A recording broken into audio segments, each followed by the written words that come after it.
আজ আমি একটু ভিন্ন একটা দিনে ভিন্ন একটা পথে হেঁটে বেরিয়েছি। ক্যামেরা হাতে, কিন্তু চারপাশে কি যেন অস্বাভাবিক কিছু একটা হচ্ছে।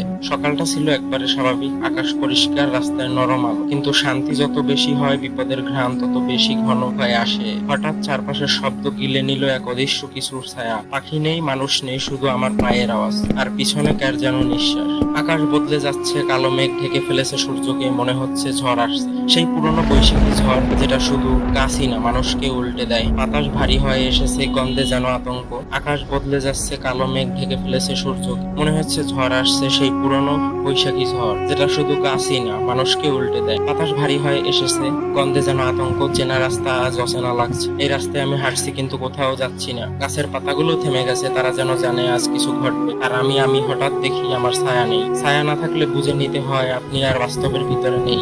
এই ভিডিওটা আমি বানাচ্ছি না, ভিডিওটা নিজেই নিজেকে বানাচ্ছে। আমি শুধু হাঁটছি, আর শহরটা আমাকে কোথায় নিয়ে যাচ্ছে তা আমি নিজেও জানি না।